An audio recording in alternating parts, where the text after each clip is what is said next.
सूरज धीरे धीरे उग रहा था। गांव के छोटे छोटे कच्चे घरों पर हल्की धूप पड़ रही थी। चारों तरफ शांति थी, बस पक्षियों की चहचहाहट सुनाई दे रही थी। उसी गांव के किनारे एक टूटा फूटा सा घर था जिसमें रहता था राहुल। राहुल एक गरीब लड़का था। उसके घर की हालत बहुत खराब थी। छत जगह जगह से टपकती थी, दीवारें भी आधी टूटी हुई थी। अंदर उसकी माँ चूल्हे पर खाना बना रही थी, लेकिन घर में खाने के लिए ज्यादा कुछ नहीं था। माँ ने धीरे से कहा, आज बस इतना ही है बेटा। राहुल के पिता कोने में लेटे हुए थे। वो बहुत बीमार थे। राहुल, पढ़ लिख लेना ताकि तुझे हमारी तरह जिंदगी ना जीनी पड़े। राहुल चुप था। उसकी आंखों में दर्द साफ दिखाई दे रहा था। राहुल बाहर निकला और खेतों की तरफ चल पड़ा। वो रोज मजदूरी करता था, लेकिन मेहनत के बाद भी पैसे बहुत कम मिलते थे। खेत में काम करते समय गांव के कुछ लोग उसे देखकर हंसने लगे। अरे राहुल, तू कब अमीर बनेगा? तेरी किस्मत में तो गरीबी ही लिखी है। राहुल ने कुछ नहीं कहा, बस चुपचाप काम करता रहा। लेकिन अंदर ही अंदर उसका दिल टूट रहा था। वो आसमान की तरफ देखता है और सोचता है, क्या मेरी जिंदगी हमेशा ऐसी ही रहेगी? क्या मैं कभी अपने परिवार को खुश नहीं कर पाऊंगा? शाम हो जाती है। राहुल थका हुआ घर लौटता है। उसके हाथ में बस थोड़े से पैसे होते हैं। माँ मुस्कुराकर कहती है, कोई बात नहीं बेटा, एक दिन सब ठीक होगा। राहुल उस रात सो नहीं पाता। वो छत को देखते हुए सोचता रहता है, मुझे कुछ बड़ा करना होगा। मुझे इस गरीबी से बाहर निकलना ही होगा। और तभी अगले दिन उसकी जिंदगी में कुछ ऐसा होने वाला था जो सब कुछ बदल देगा।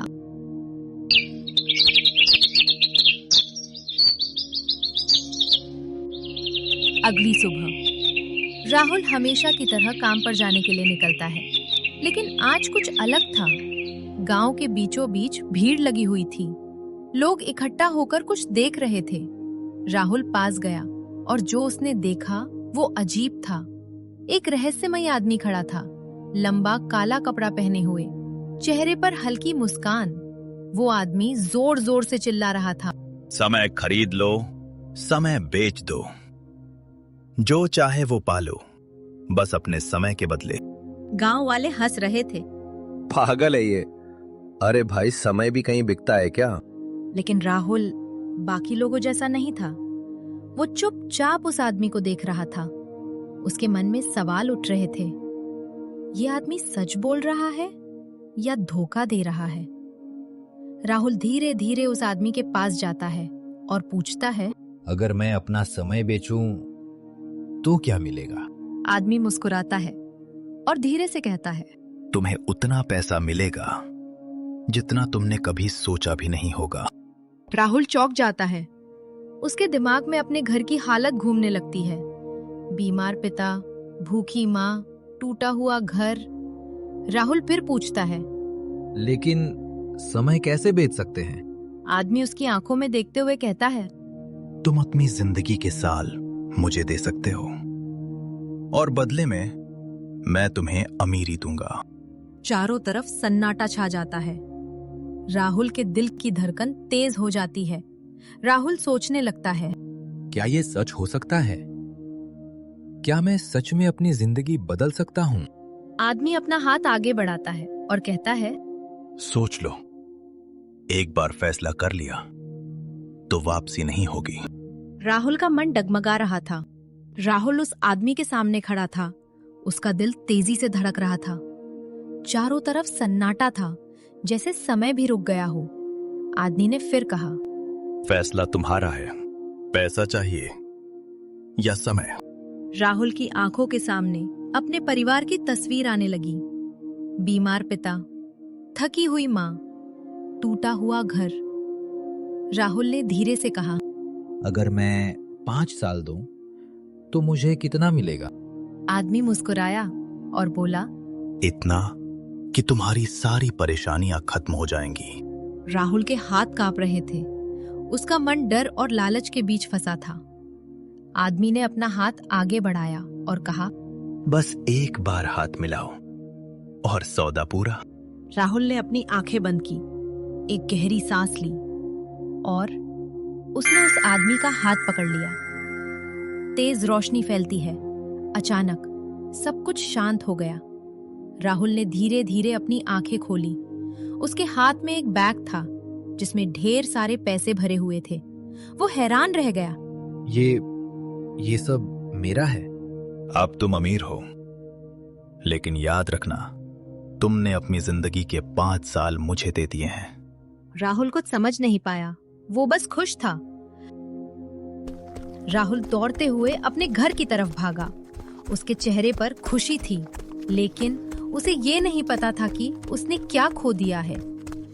उस दिन राहुल को सब कुछ मिल गया, लेकिन उसी दिन उसकी जिंदगी से 5 साल हमेशा के लिए चले गए।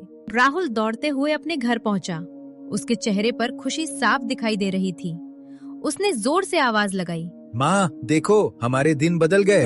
माँ बाहर आई और जैसे ही उसने पैसों से भरा बैग देखा, वो हैरान रह गई। इतने सारे पैसे कहाँ से लाया बेटा? राहुल थोड़ा रुका, फिर बोला, बस किस्मत बदल गई माँ। कुछ ही दिनों में उनका टूटा हुआ घर एक पक्के मकान में बदल गया। पिता का अच्छे अस्पताल में इलाज होने लगा। घर में खाने की कोई कमी नहीं रही। गांव वाले जो पहले हंसते थे, अब वही लोग राहुल की तारीफ करने लगे। देखा, मेहनत रंग लाई। राहुल तो किस्मत वाला निकला। राहुल के चेहरे पर मुस्कान थी, लेकिन अंदर कहीं हल्की बेचैनी भी थी। एक दिन राहुल आईने के सामने खड़ा था। उसने गौर किया, उसके बालों में हल्की सफेदी आने लगी थी। चेहरा पहले से थोड़ा थका हुआ लग रहा था।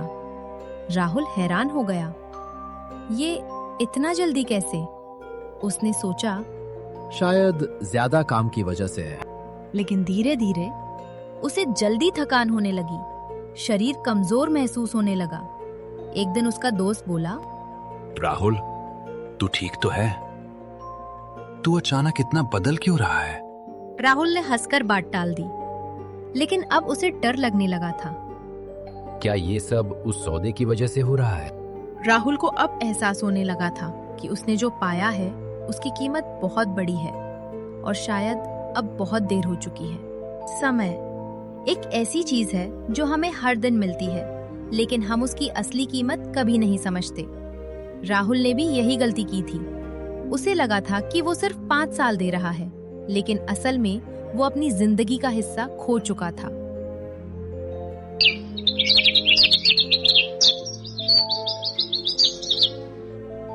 दिन बीतते गए और हर दिन राहुल के अंदर कुछ बदल रहा था। अब वो पहले जैसा नहीं रहा था। सुबह उठते ही थकान महसूस होती, शरीर भारी भारी लगता, सांस भी जल्दी फूलने लगी थी। और एक दिन कुछ ऐसा हुआ जिसने राहुल को अंदर से हिला दिया। राहुल आईने के सामने खड़ा था। उसने खुद को ध्यान से देखा और अचानक उसके हाथ कांपने लगे। उसके बाल अब साफ साफ सफेद हो चुके थे। चेहरे पर झुर्रियां आ गई थीं और आंखों के नीचे गहरे काले घेरे। राहुल धीरे से बोला, ये मैं हूँ? उसे अब सब समझ आने लगा था।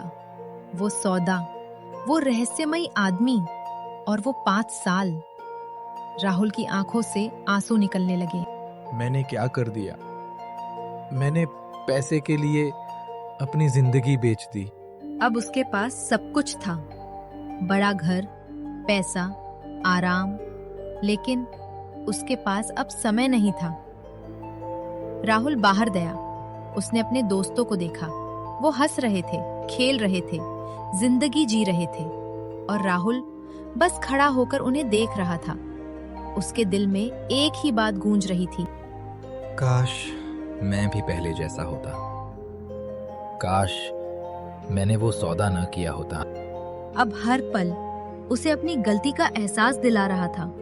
हर सांस जैसे उससे कुछ छीन रही थी।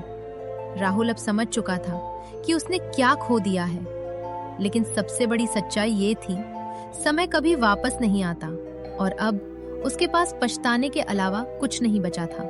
जब इंसान सब कुछ खो देता है, तब उसे अपनी सबसे बड़ी गलती याद आती है। राहुल भी अब उसी मोड़ पर खड़ा था, जहां से वापसी का कोई रास्ता नहीं दिख रहा था।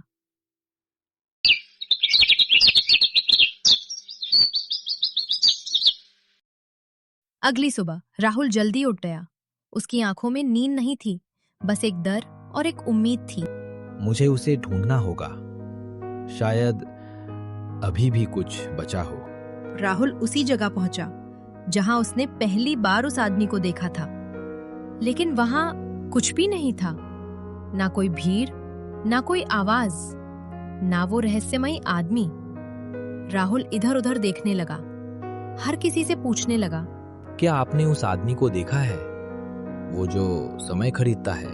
लोग उसे अजीब नजरों से देखने लगे। भाई साहब, कौन आदमी? तुम ठीक तो हो? राहुल समझ गया कि अब कोई उसकी बात पर विश्वास नहीं करेगा, लेकिन उसने हार नहीं मानी। वो जंगल की तरफ भागा। शायद वो वहीं होगा, शायद मैं उसे फिर से मिल सकूं। जंगल में सन्नाटा था, हवा तेज चल रही थी, पेड़ हिल रहे थे जैसे कोई रहस्य छुपा हो। राहुल जोर जोर से चिल्लाने लगा, कहाँ हो तुम? मुझे मेरा समय वापस चाहिए। लेकिन कोई जवाब नहीं आया। उसकी आंखों से आंसू बह रहे थे। मैंने गलती कर दी, मुझे मेरा समय वापस चाहिए। उस पल राहुल को पूरी सच्चाई समझ आ गई। कुछ फैसले ऐसे होते हैं जिन्हें हम बदल नहीं सकते। राहुल अब अकेला था पूरी दुनिया में, और सबसे दर्दनाक बात ये थी, वो आदमी सिर्फ एक मौका था जो अब हमेशा के लिए चला गया। कभी कभी जिंदगी हमें दूसरा मौका नहीं देती। राहुल अब पूरी तरह टूट चुका था। वो जंगल से वापस घर आया। उसके कदम भारी थे और दिल पछतावे से भरा हुआ। अब उसके पास सब कुछ था, लेकिन जीने की खुशी नहीं थी। दिन बीतते गए, राहुल और कमजोर होता गया, लेकिन इस बार उसने हार नहीं मानी। उसने एक फैसला लिया। अगर मैं अपना समय वापस नहीं ला सकता, तो मैं अपनी बाकी जिंदगी सही काम में लगाऊंगा। अब राहुल बदल चुका था। वो गरीबों की मदद करने लगा, भूखे लोगों को खाना देने लगा। गांव वाले हैरान थे। इतना सब होने के बाद भी ये दूसरों के लिए जी रहा है। राहुल अब समझ चुका था, पैसा कमाना आसान है, लेकिन समय कमाना नामुमकिन।